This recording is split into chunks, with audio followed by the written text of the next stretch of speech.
Welcome, booktubers, and those of you who are just visiting. Glad to have you here. I'm Michael Romeo, and I talk about books. And today, if TARDIS will let me do this, I'll be talking about page 112 and how Woody Allen figures into it. Stand by.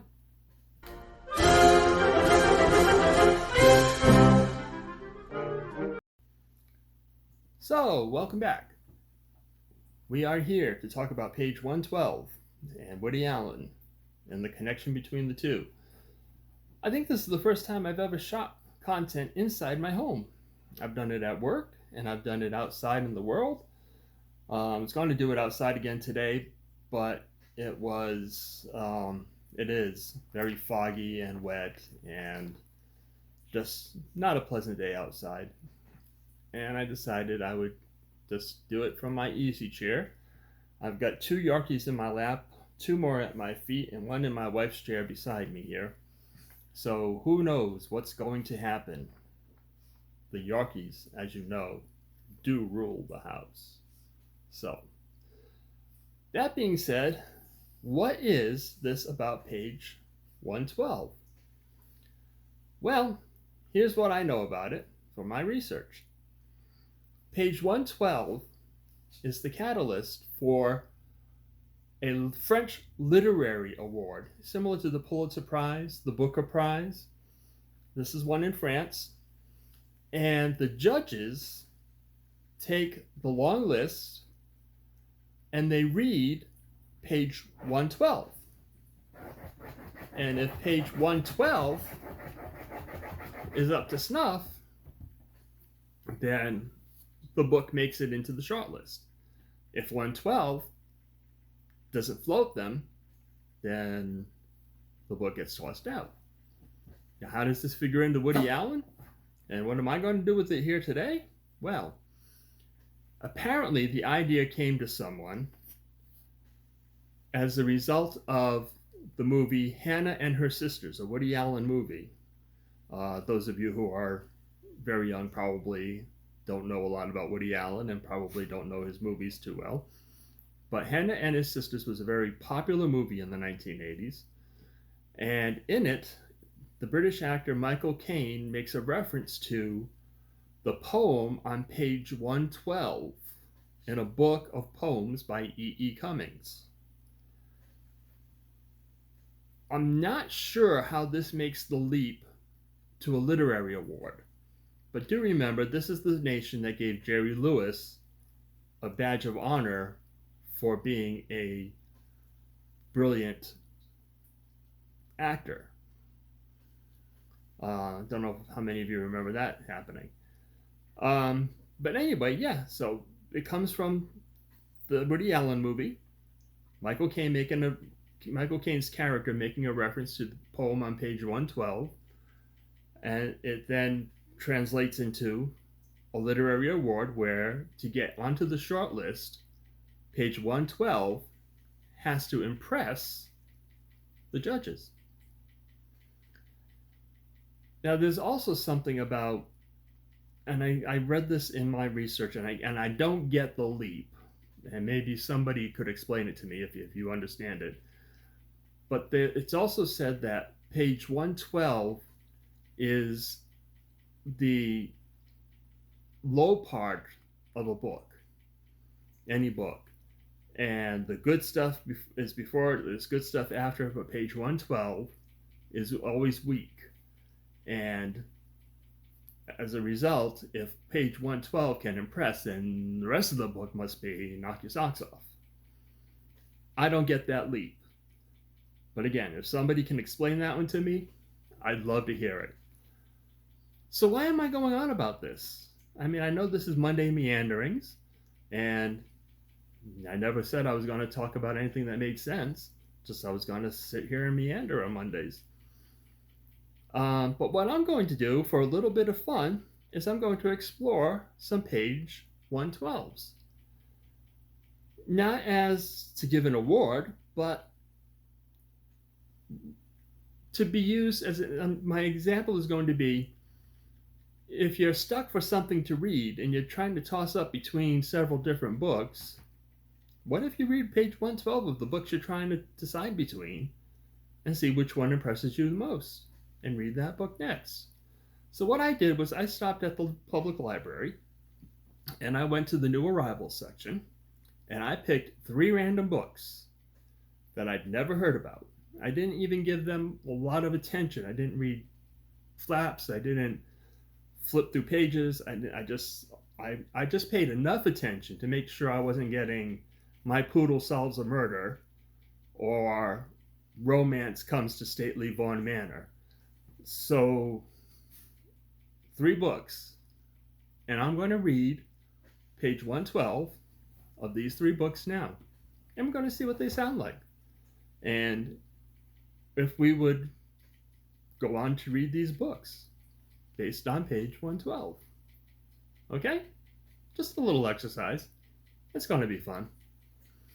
So, the first book, right here, is a book called And the Crows Took Their Eyes.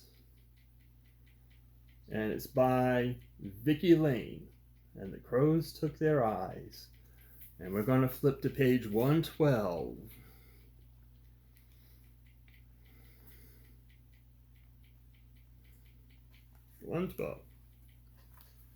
Now I'm going to not include any sentences that are spillovers from the previous page or any that are started on 112 and are not finished on 112. So that'll be the beginning and the end. Okay, so you can see how the family looks come out in Davy, Black Irish some call it. You remember, you saw Pete back in April when we was at my place hunting ramps for the spring tonic. You mind how he had run off from the Red Army and had conscripted him and was hiding out in the rock house up yonder. Marthy taps my arm, raises her eyebrows, and uses her stick to trace the outline of a house in the snow. Then she raises her eyebrows again.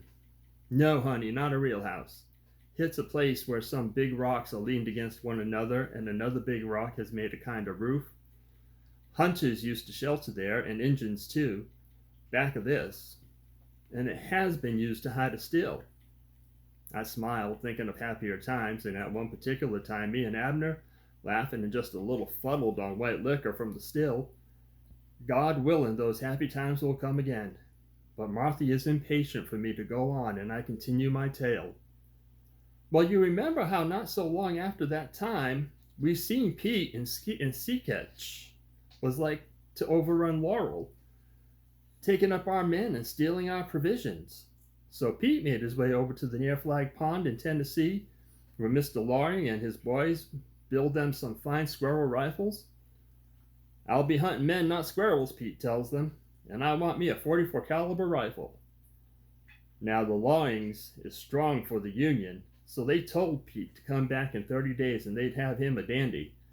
And they set in and built him that rifle with a fine curly maple stock, all polished smooth, and sights in the notch, and a shining silver 50-cent piece cut down and fitted for the front sight. 30 days passed, and here come Pete to claim his rifle. It was ready for him, and he walked all the way back to Shelton Laurel that very night, and run him a batch of bullets for his new rifle, which he named Betsy. Marthy's face is a study, partly happy, for she likes hearing stories and learning about folks, and partly troubled like. She is still worried that something may happen to her sweetheart. So many men have either gone off for the Union or have been conscripted. So, I kind of like it. It's definitely backwoods, and definitely not backwoods, and definitely the South. I just picked that up right away from the just the pacing of the narrative, and I found it very interesting. I want to find out more about these characters. So, that's the first one. What'd you think about page 112 of And the Crows Took Their Eyes? Okay. Next one. I don't even remember what these are. Next one. A book by William Kent Kruger called Lightning Strike. Okay. Another author I'm not familiar with. Book I've never heard of. 112. Chapter 19. Liam O'Connor's Irish ancestors came to America during the Great Potato Famine. When he was a child, stories of the callous hearts of English landlords had been fuel for the tirades of his male relatives, policemen all, whenever they gathered to drink, which was often. Liam didn't inherit hard drinking from those men, but their bitterness toward people with money and power was deeply embedded in his heart. Duncan McDermott had money, and Glengarrow, his grand estate on the shore of Iron Lake, was as near to a castle as you could find in the north country of Minnesota. It had been built by Duncan McDermott's grandfather, Andrew McDermott, who opened the North Star mine in 1886. The property took up a whole stretch of shoreline just north of Aurora, a long curve that gave a grand view of the town, which was still greatly influenced by the McDermott family. In the halcyon days of iron mining, North Star owned the small abodes that housed its workers' families and ran the store where they spent their scrip. There had been other mining barons on the Iron Range, but the McDermott name was among the most prominent. I like it. Good, smooth prose.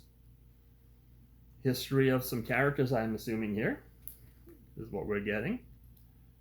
The Irish migration from the potato famine into America, where they went to the mines in the middle part of the country, the Middle West. Yeah, I like it. So what do you think about Lightning Strikes? Page 112 of Lightning Strikes by William Kent Kruger. So that's 2 stories so far. If I was actually picking one of these to read as my next book, I would have a hard time tossing up between the first 2. Now, the book 3. Let's see. Maybe this one will be the one that tips the scales. It's a book called Paradox Hotel by Rob Hart. Paradox Hotel by Rob Hart. Let's go to page 112.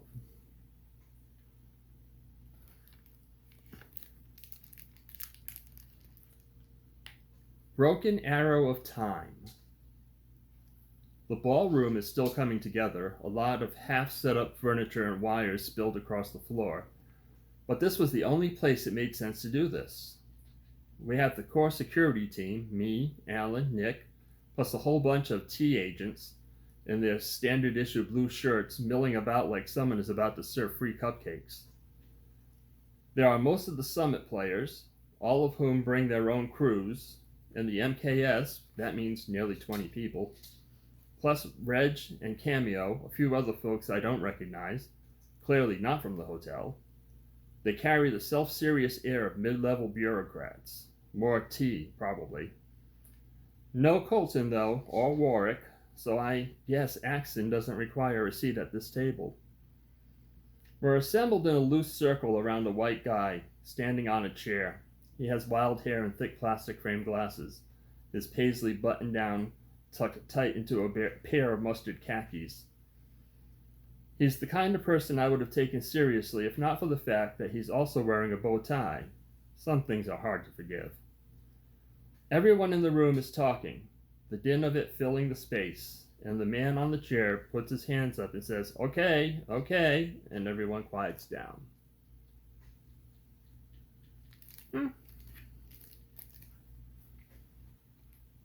I suppose there's possibilities there, but this one doesn't grab my attention on page 112 the way the other 2 did.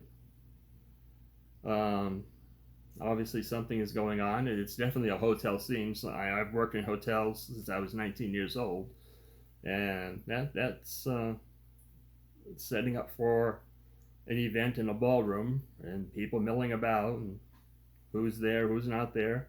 That's all very accurate for such a small piece. I mean, it's the start of a chapter, and there's not much on it. But still, it doesn't. I would probably put this on the back burner as a book to possibly read in the future, based on page 112. But these other two, again, I would have a hard time choosing between And the Crows Took Their Eyes and Lightning Strike. I really would. As a matter of fact, I think both of these are going to go onto my wish list because I want to find out what happens. So, what do you think about page 112? What do you think about Woody Allen? No, don't go there. Too controversial. But 112. Can a book be decided by one arbitrary page based on a line in a movie? Page 112. Should it be the launching point for whether or not a book makes an awards shortlist? Or should the judges read the whole book, or at least most of the book, before making that decision? That is the mystery of page 112. So, in the comments, let me know what you think. What you think of these books? What do you think of page 112? What do you think of the literary award that is based and predicated on the reading of one page? Leave your thoughts in the comments. I'll be happy to answer back. And moving forward, just remember, as I always tell you, on Morphati, love your fate, because it is your fate. No one else is going to love it but you. Right? I think so. Okay. So that's this week's Monday Meanderings. We'll see you again shortly. I've got some other stuff that I am recording to be putting up. And I hope to see you there also. So take care. It's been fun. Bye.